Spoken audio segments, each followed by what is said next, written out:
马上要对战的两位，他们的名字是阿修和孙熙。大家好，我是来自北京加密喜剧的孙熙。走了一条弯路，是因为我特别想当一个编剧，然后一直围着这个职业一直走弯路。好，你可以选一个你的对手。我选这个吧，同心撞地球。同心撞地球。天哪！之前我们就觉得他们俩长一模一样，他们俩长得一模一样，言语言院都没有你们像，真的。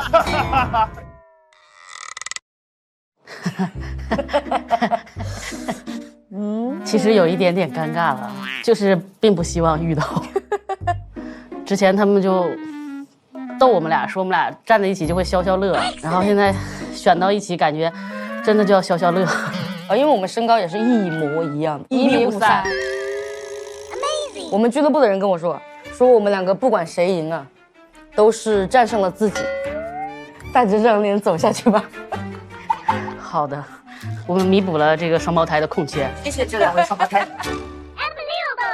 下面这位演员也是一位新人，仍然来自又来人才了啊！笑妈俱乐部，让我们掌声欢迎阿修。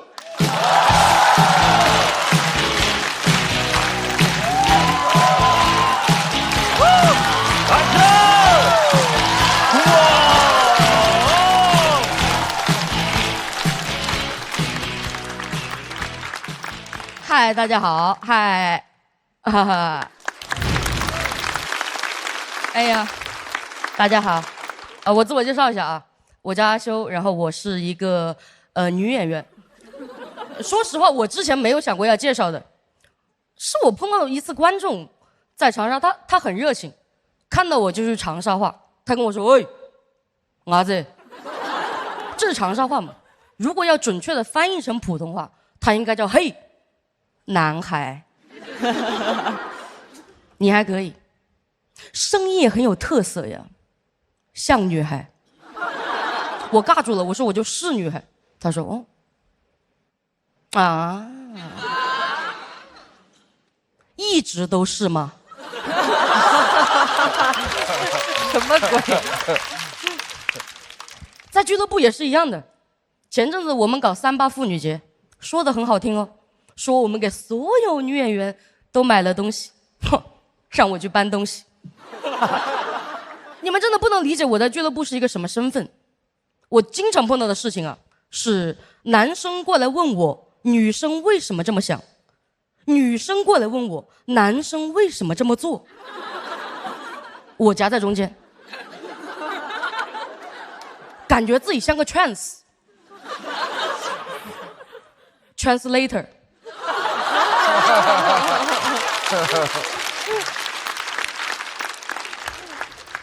因为我一开始剪这个头发真的很简单，就是为了方便。结果老有人跟我说你头发太短了，你要是不想被认错，留长就可以了。好，我们且不说啊，头发要慢慢留长啊。其次啊，怎么会觉得留长就不像男的了？留过呀。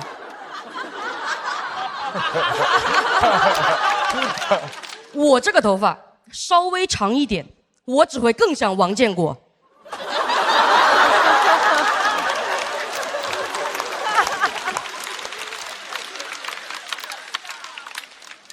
很少有人像他的，真相只有我一个。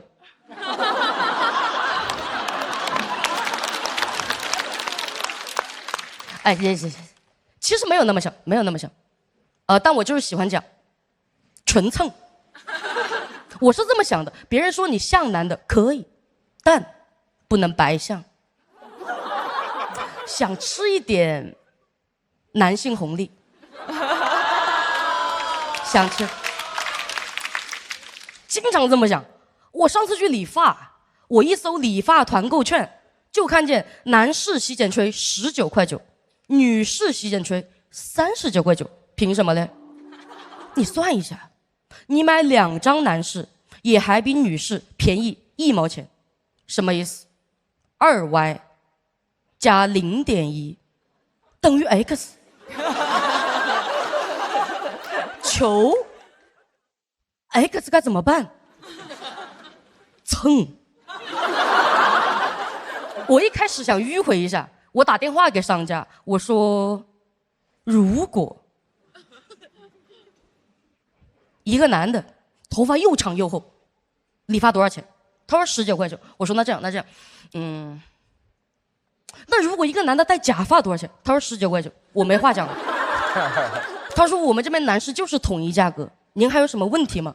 我图穷匕见。我说那如果一个女的，她就像男的，还能搬东西。他说不收学徒，不好意思。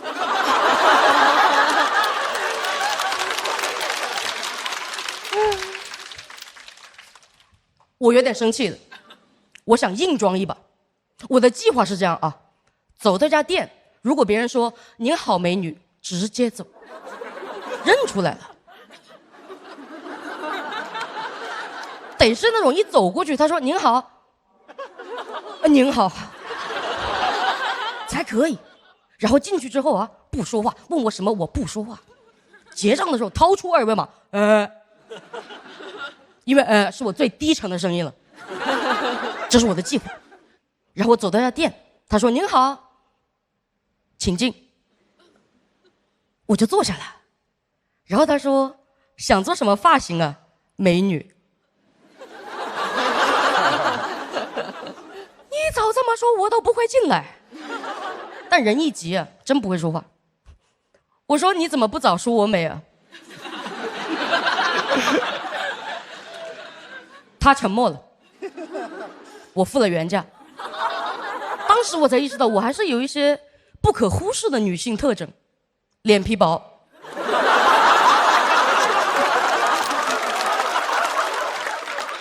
我的本意啊，是想两边都吃一点，结果两边都对我好差。我以前本本分分做女人的时候，本本分分，我想穿的酷一点 oversize 一点的衣服，我都在女装区搜男友风外套。后来想通了，男友风终究是晚晚泪情，直接亲。男装区没有什么潮男外套少女风，没有。我现在每天就穿男装小码，童装大码，女装越做越像童装小码，因为我的男装尺寸 S， 女装尺寸4XL， 所以我喜欢穿男装，它不卡你。什么意思？肩膀能进去，你就能进去，你就可以穿。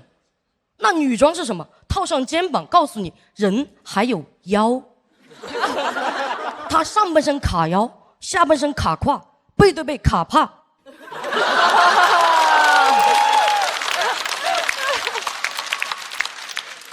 尤其是网购，它不仅卡，它货不对版。我每次一买回来就发现被模特照骗了。模特慵懒，我紧身；模特高级，我乡村。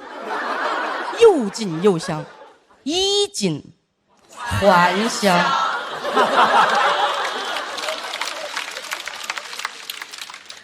多妙啊！王建国写不出来，你得真吃过女装的苦。我后面退货退出经验来了，真的，朋友们，买之前啊，仔细看模特照，模特遮哪里，哪里就有问题。真的，如果一个模特照啊，它长这个样子，你们猜一下，当时哪里出了问题？脸有问题。腋下，它开线夹起来了，一打开就露馅了，你知道。那么反之啊，如果一个模特照啊360度展示，那模特就这么站着，你们觉得哪里有问题？你有背后尺码，它一定很贵。我的问题。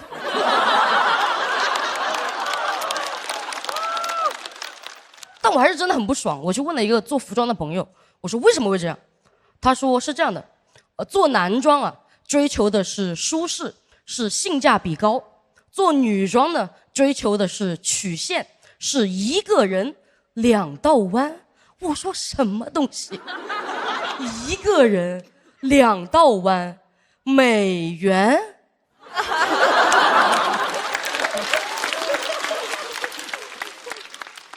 大家服美役，你赚美元，真的，我好生气，我爆生气。咱们真的不能管这种店家吗？我们不能评选出一个必不穿榜吗？什么偷工减料啊，货不对版啊，通通上榜。如果有那种店连续上榜几年，我直接把他店砸了。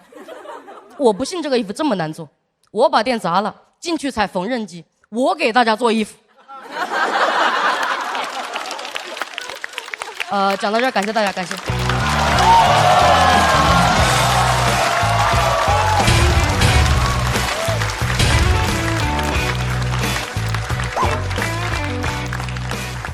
阿修的锁票倒计时。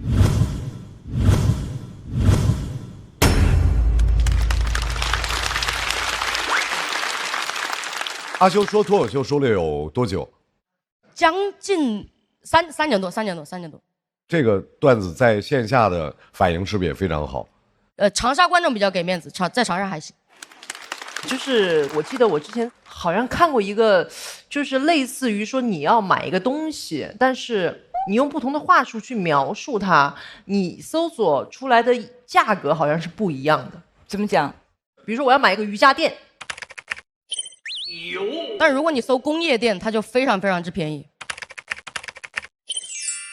对，就你搜化妆箱和什么工业什么工具箱之类的这种，就它是完全不一样的。所以女性用品有很多溢价是吗？啊，粉红税。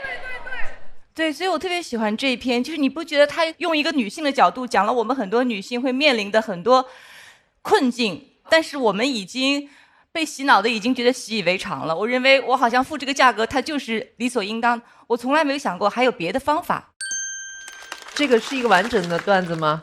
缩减了蛮多的，缩减了。觉得结尾的时候稍微有点对，有点戛然而止啊。对，有一点点。所以我其实就是因为这个，我全程听的都特别开心，而且他这个角度是很罕见的。对，人家说你喜欢为什么不拍？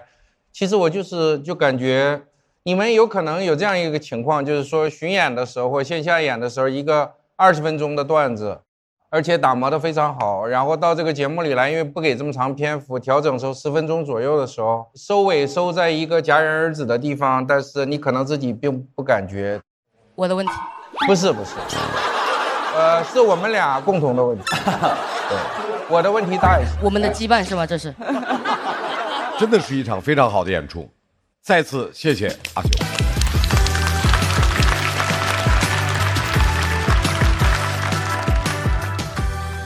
要和阿修进行1v1 PK 的是孙熙，他的自我介绍是：我走了一条弯路，很想知道有多弯。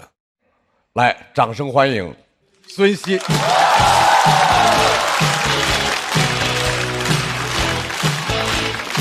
他也擦汗，跟毛豆似的，前两天擦汗。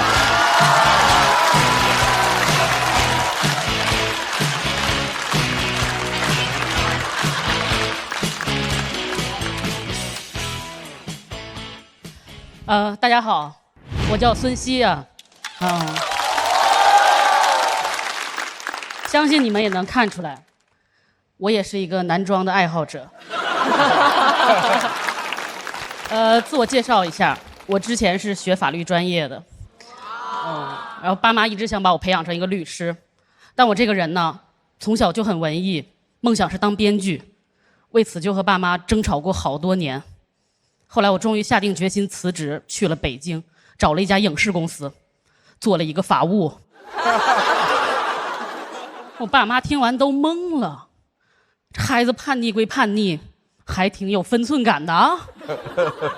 我知道直接转行业其实挺难的，所以我想通过这份工作认识一些编剧大佬，然后假装在不经意间向他们泄露我的才华。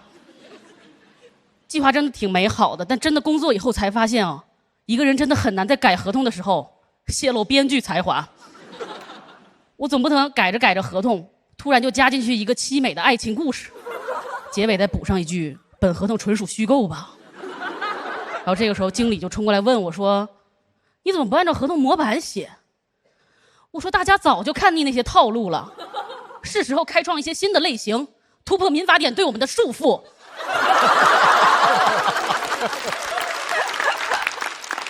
然后我就把所有的长合同全都改成短合同，写他200个逆天反转的条款，勾着大家一级一级的签合同。我还要采访一些现象级的甲方乙方，问他们合作破碎的原因。这系列就叫做再见合同。其实我无数次的想过裸辞，在家里边脱产搞创作，但我发现我根本就不敢。原来我不是一个可以为了梦想不顾一切的人，我是一个保守的理想主义者。放在古代，我就是那种留着长长的辫子喊着改革的保皇派。我不敢与旧势力彻底的决裂，我就想在皇上这儿上班。我想维新变法，我也想带薪变法。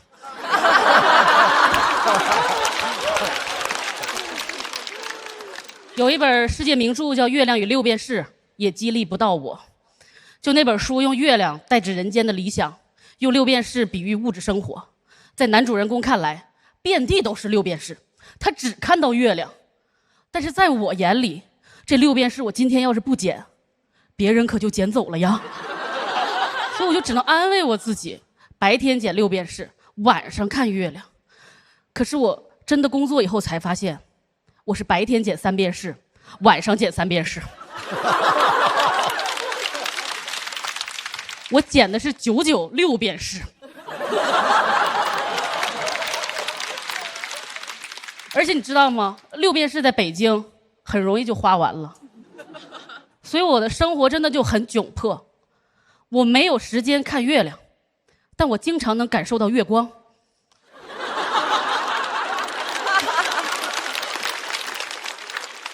所以你知道这就是我的困境，就是月亮与六便士不可兼得，但月光和六便士轻松就得到了。然后我就这样一直潜伏在法务的岗位上，等待一个转编剧的机会，真的一直都等不到，我几乎都要放弃了。后来终于就迎来了转机，因为我解锁了一个新的业务，叫做写声明。有人看过明星塌房前的声明吗？就是那种关于我司艺人私生活混乱、偷税漏税的传言、军系谣言，我司保留一切追索的权利，就那个东西很多都是我们写的。如果纯看点击率的话呢，我们也算半个网红作家了。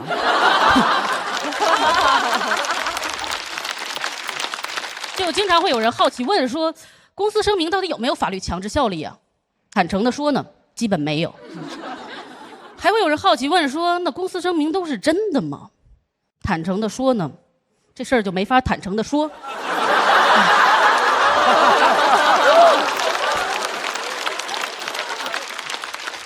公司声明当然是有真有假了，但是人呢，只要看过假的声明，就很难再相信真的了。就我也是这样，所以每次公司给我派活的时候，我就会反复的和艺人经纪部门确认，我说，哥哥真的没有睡粉吗？没有。真的没有偷税漏税吗？没有。真的没有狗仔拍到证据吗？没有。应该没有吧。哎，暂时没有。我觉得大家就是过度的关注这种台前艺人的光鲜，忽视掉他背后工作人员的辛酸。其实每一次哥哥撒谎的背后，都会有写声明的人为他付出道德上的代价。之前就有一个艺人塌房了，然后他塌房前的最后一个声明就写的漏洞百出，就是不仅有很多错别字，连标点符号都是错的。然后那个时候网上就有人说那个律师不专业，但其实不可能的，因为那种级别请的律师他不会不专业的。我想一定是那个律师他精神崩溃了，他的良心在受到折磨，他因为不想一错再错，结果一错再错。就他把那个逗号写在句号的后边，一定是想告诉大家这句话挺逗的。就因为发声明一般就都挺紧急的，所以我们通常都是加班熬夜写声明。我发现人哦，一旦熬夜加班，就特别容易叩问工作的意义。我有一次就写声明就被催得特别急，领导催完了，艺人催。结果声明发完不到半天，我们就被实锤锤死了。然后我去看领导和那个艺人的表情，他们早知道我们会被锤死。然后我那个时候就特别的愤怒，那昨天晚上那么着急是为啥呢？就那么着急和朝阳群众联系吗？我们到底有什么必须要澄清的呢？他自己干过啥，自己心里没数吗？所以我那个时候就觉得工作特别的没有意义。当然了，我支持所有的艺人都通过发声明的手段来维护自己的合法权益，但前提是维护合法权益。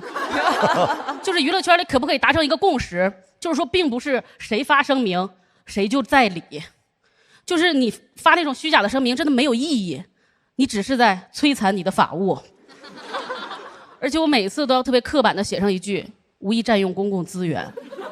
其实我挺不喜欢这句话的，我特别想弱弱的说一句，当你的法务为你熬夜加班并且没有加班费的时候，它就是一个公共资源。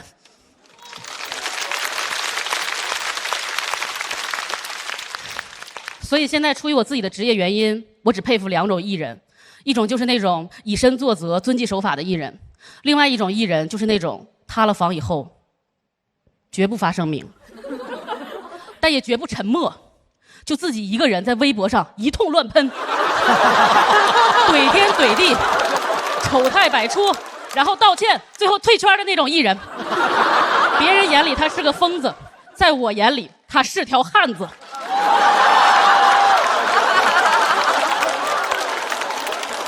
我最佩服这种艺人了，他才是真正的没有占用社会资源，他在丰富公共资源，他没有给我造成任何的负担，他塌得那么纯粹，糊得那么彻底，他在娱乐圈倒下去，他在我心里站起来了。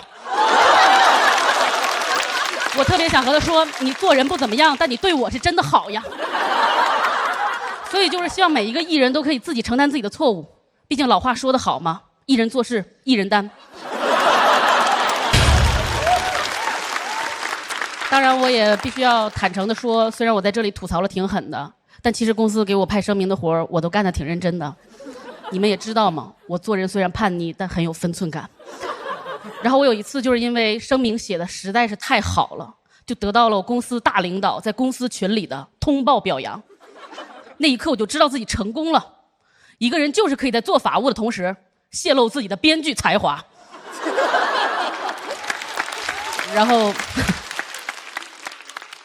然后经过各种努力，我真的得到了一个转去编剧部的机会。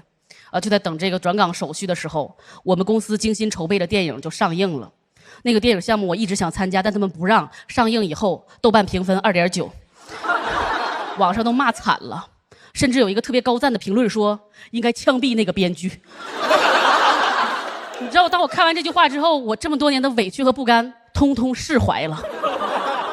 滤镜都碎了，然后就找到领导，我说要不我还是回去做法务吧。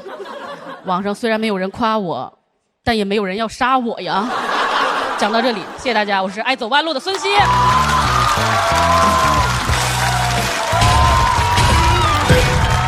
来，各位，抓紧最后的时间倒计时。再次掌声送给孙熙。孙熙，你现在在做什么工作？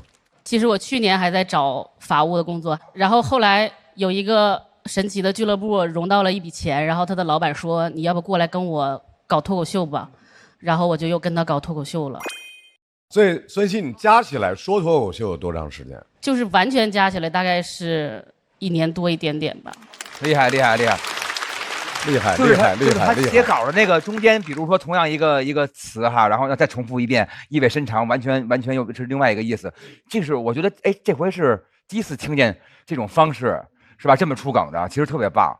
他有很多的愤怒，但是呢，他是通过脱口秀的方式，然后我就感觉他是一个小飞刀，就这样砸向我们。但是我听的是非常开心，然后我觉得它里面的内容其实也是挺犀利的，我挺喜欢。谢谢老师们。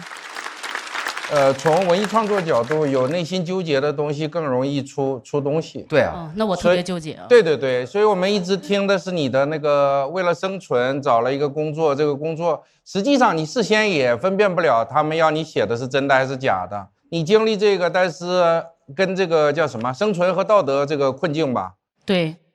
因为你讲的好，我们是很快乐的，但同时也挺难过的，所以我就觉得这是作品什么都有了，就是特殊的角度，然后大家不太熟悉的那个行业内幕，以及那种内涵什么都有，所以非常非常优秀，很好。但是我觉得他这个本身说自个儿走弯路，就是恰恰是这些弯路才让你后边有了这些是吧？可以写的这些素材。对。我老板也是这么鼓励我的，他说：“你看看你四处奔波，然后一件事都没成，然后你现在再跑去干别的也不行，但是你这些经历都帮助你喜剧创作。”对，他说我已经被喜剧包围了，他当时这句话挺感动我的。就是怎么都是一段时光，是吧？我本来其实对我段子还略有信心。但是我又意识到，其实他可能很纠结，好像没有给到大家力量。然后我刚才在听小齐老师讲这个学历高的人多纠结的时候，我突然觉得自己被点到了。然后我也觉得以后应该像他这样，就是敢想敢干，当皇帝啊！多好，我们这舞台多好！脱口秀演员们在演出的过程当中都会互相激励，这是多好的舞台！来，再次把阿修请到台中。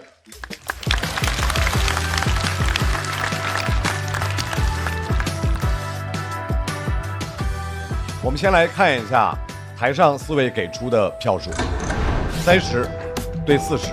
在全场观众投票结束之后，我们来看一下阿修和孙熙的票数。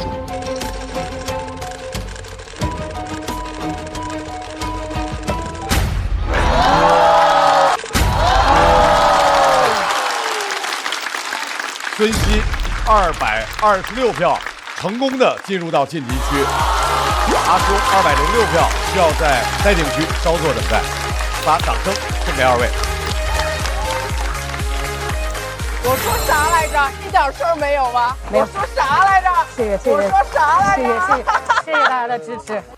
各位屏幕前的观众们，大家好，我是孙熙。声明：本段内容是根据本人亲身经历及社会新闻进行的艺术创作，已经对相关人事物进行了化名处理和艺术加工，一切以搞笑为目的。希望大家不要对号入座，表演中的观点仅代表个人看法，不代表节目和平台立场，也请不要上升到行业的存亡。如果同行们觉得我实在是太过于多嘴，那请同行们多支持我的脱口秀演出，助力我早日离开法务行业。另外呢，恳请相关方在制作我第一赛段的表演卡段时，连带本声明一起剪辑，毕竟我是真的很想多占用一点公共资源。声明人孙熙，2025年5月，谢谢大家。这个真是。这回才觉得当艺人了呢哈，果然只有发声明才像艺人啊。